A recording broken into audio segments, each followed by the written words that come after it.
ग्राम पंचायत की निम्नांकित स्थायी समितियों तथा उनके सचिवों के नाम सुमेलित कीजिए। तो ग्राम पंचायतों की स्थायी समितियों के अंतर्गत ये जो है दूसरा पार्ट है, और इसमें हम स्थायी समितियों के ऊपर MCQ वीडियो पार्ट 2 कर रहे हैं। तो इसका पहला प्रश्न है 41 नंबर का जो प्रश्न है, आज का पहला प्रश्न। तो ग्राम पंचायत के अंतर्गत जो स्थायी समितियां हैं तथा उनके सचिवों के नाम सुमेलित करना है।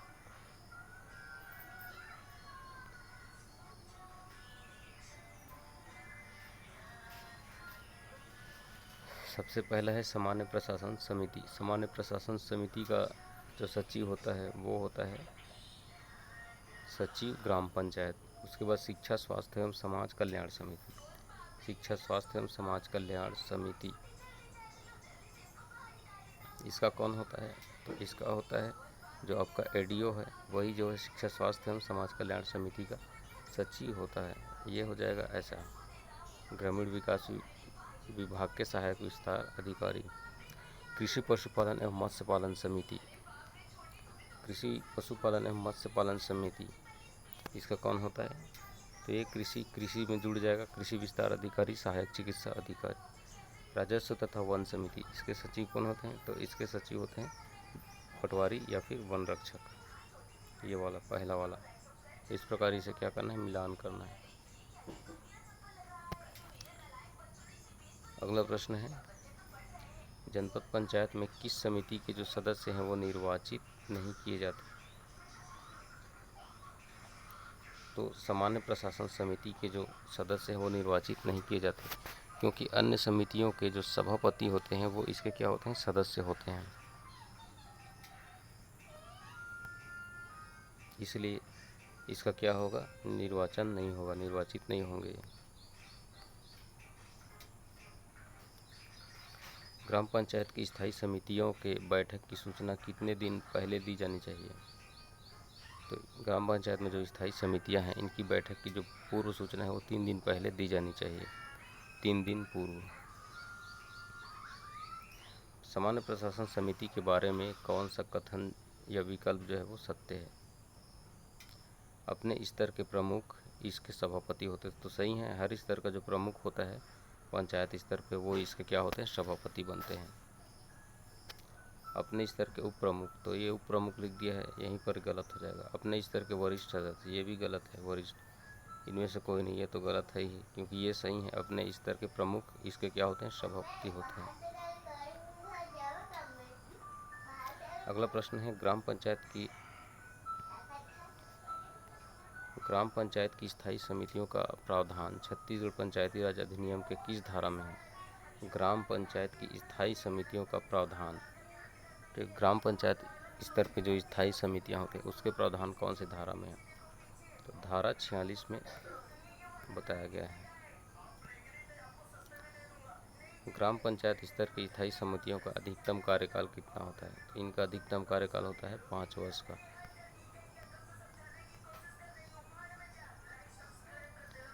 ग्राम पंचायत की स्थायी समितियों की बैठक के बारे में सत्य कथन छांटना है। प्रत्येक माह में कम से कम एक बार बुलाया जाए। ग्राम पंचायत की जो स्थायी समितियां हैं इनकी जो बैठक है कम से कम एक बार इनकी बैठक बुलाना आवश्यक है। तो ऑप्शन ए इसका सही हो जाएगा।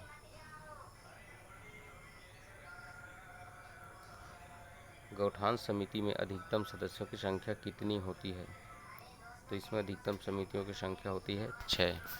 गौठान समिति जो कि ग्राम स्तर पे होती है, ठीक है। गौठान जो समिति है ये अब फिलहाल तो गौठान जो है वो छत्तीसगढ़ की ये जो सरकार है इसने क्या किया है, गौठान को अभी तो बंद कर दिया है। पिछली कांग्रेस सरकार के समय गौठान जो है वो संचालित होते थे। तो हो सकता है ये प्रश्न इतना इम्पोर्टेंट ना हो या पूछा ना जाए, तो आप एक नज़र देख बस लेना, इसको कंठस्थ करने की ज़रूरत नहीं है।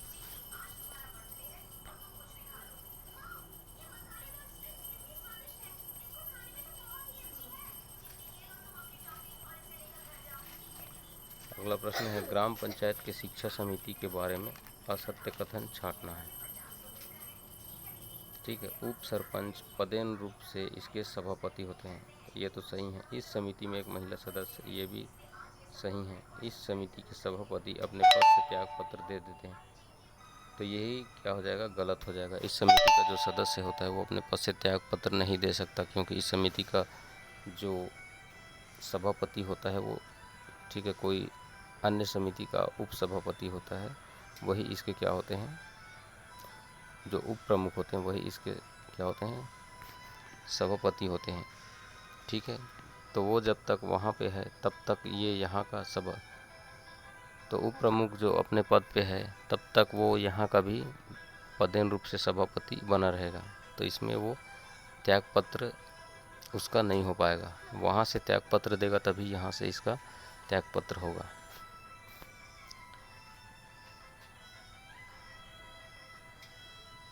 ठीक है, तो इस प्रकार ये गलत है कि त्यागपत्र दे सकता है बोला है, यही क्या है, गलत है।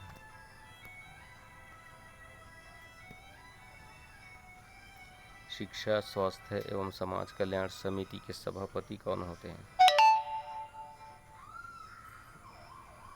तो इनमें से कोई नहीं। शिक्षा, स्वास्थ्य एवं समाज कल्याण समिति का जो सभापति होता है, इनमें से कोई नहीं।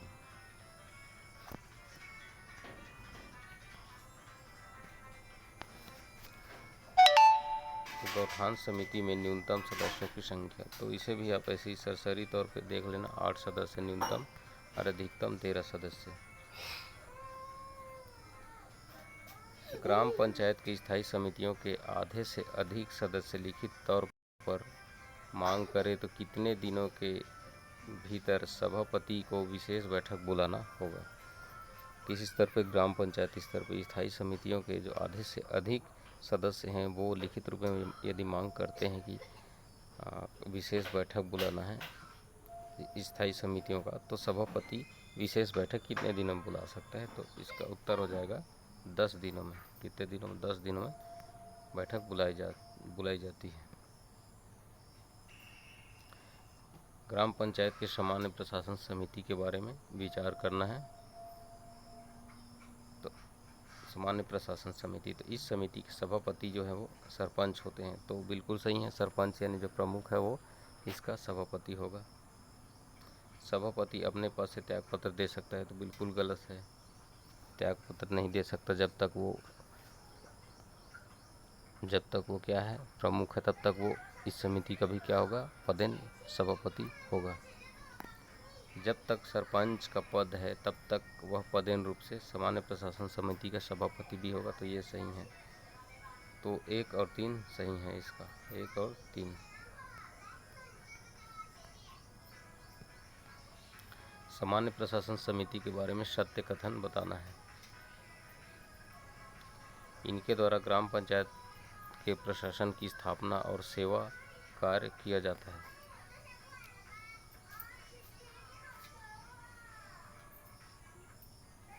तो बिल्कुल सही है ये। सामान्य प्रशासन समिति के द्वारा ग्राम पंचायत के प्रशासन की स्थापना और सेवा जो कार्य हैं वो सभी सामान्य प्रशासन समिति करती है, और इनके द्वारा ग्राम पंचायत के क्षेत्र में निर्माण कार्यों का जो अनुमोदन है वो भी सामान्य प्रशासन समिति ही करती है। जो भी निर्माण कार्य होते हैं इनका अनुमोदन कौन करती है? सामान्य प्रशासन समिति ग्राम पंचायत स्तर पे। तो 1 और 2 सही है। ठीक है, 1 और 2 क्या है, सही है इसका।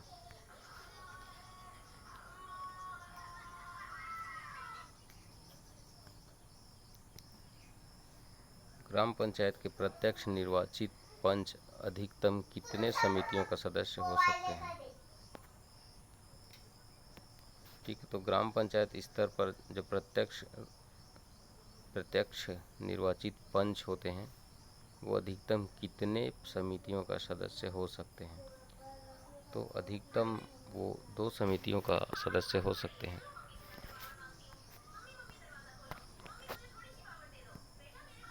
ग्राम पंचायत की शिक्षा समिति के द्वारा कौन सा कार्य किया जाता है?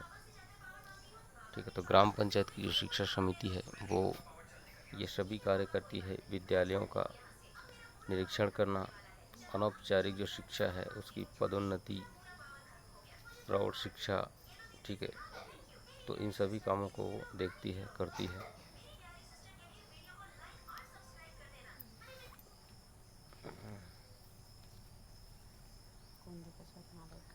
पूरा सबला मिटोरे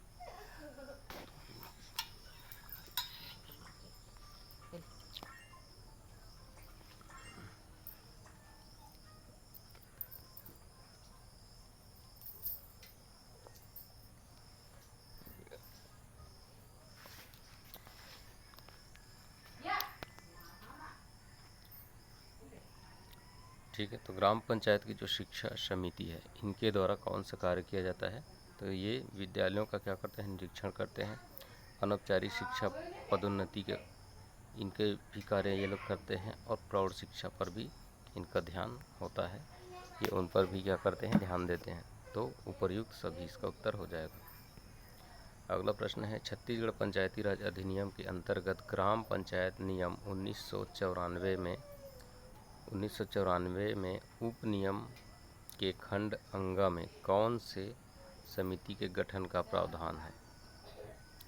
तो जो नवीन समिति जो बनी थी ग्राम पंचायत स्तर पर गौठान समिति, उसी का प्रावधान है। किसमें प्रावधान है इसका, तो इसका प्रावधान है पंचायती राज अधिनियम के अंतर्गत ग्राम पंचायत नियम 1994 के उप नियम के खंड अंगा में ग्राम गौठान समिति, यानी गौठान समिति का क्या है, वर्णन है।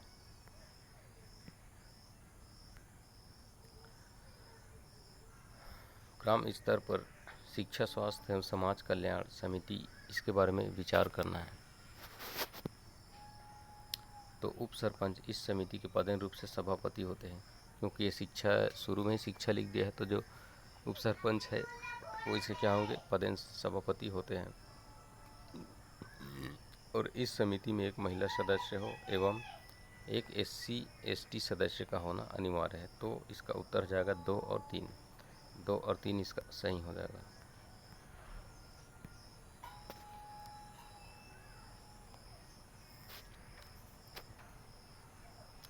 निम्न कथनों पर क्या करना है, विचार करना है।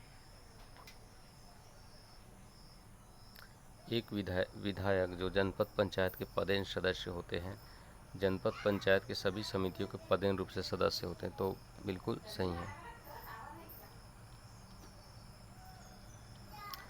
जनपद पंचायत की किसी भी समिति के सदस्य का पद जो है यदि रिक्त हो जाए तो जनपद पंचायत की बैठक बुलाकर रिक्त पद को भरा जा सकता है या भरा जाएगा। तो ये भी सही है, तो दोनों क्या है, सही हैं।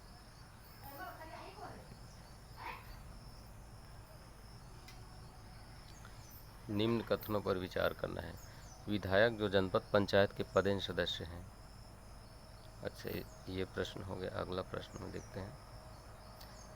अगला प्रश्न, जनपद पंचायत के प्रत्यक्ष निर्वाचित सदस्य अधिकतम कितने समितियों के सदस्य हो सकते हैं। ठीक है, जनपद पंचायत में जो प्रत्यक्ष निर्वाचित सदस्य हैं, ठीक है, जो प्रत्यक्ष निर्वाचित सदस्य हैं वो कितने अधिकतम समितियों का सदस्य हो सकते हैं। तो यहाँ पे ये 3 अधिकतम समितियों का सदस्य हो सकते हैं, जबकि वहाँ पे जनपद ग्राम स्तर पे बताया था 2। ये जो सदस्य हैं निर्वाचित सदस्य, उसकी बात कर रहा है, ये पदेन सदस्यों के बारे में बात नहीं कर रहा है।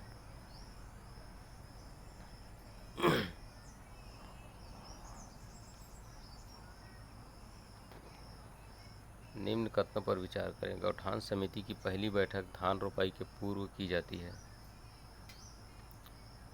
गौठान समिति की दूसरी बैठक धान कटाई के बाद की जाती है। तो दोनों सही हैं। पहली बैठक धान रोपाई के पूर्व, दूसरी बैठक धान कटाई के बाद।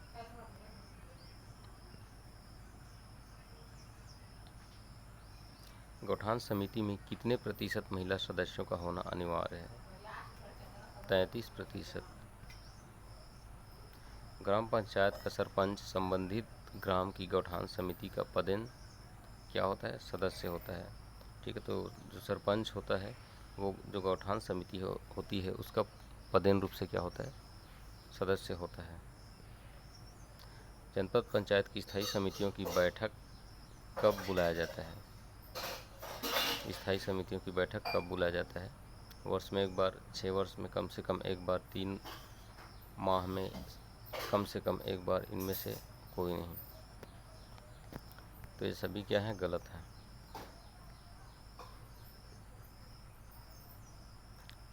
विचार करना है। ग्राम पंचायत का सचिव ही गौठान समिति का सचिव होता है। तो बिल्कुल सही है, पिछले प्रश्नों में हमने इसे देखा था। गौठान समिति की पहली बैठक धान कटाई के बाद, दूसरी बैठक धान रोपाई के पहले, ये तो गलत हो जाएगा। तो इसका सिर्फ यही सही है। ग्राम पंचायत की स्थायी समितियों में किनकी अनुमति से और भी समितियां गठित की जा सकती है? तो जिला कलेक्टर के। ये चाहेंगे तो ग्राम पंचायत की स्थायी समितियों की संख्या बढ़ा सकते हैं। ग्राम पंचायत की स्थायी समितियों की संख्या कितनी होती है? तो 3 से 5।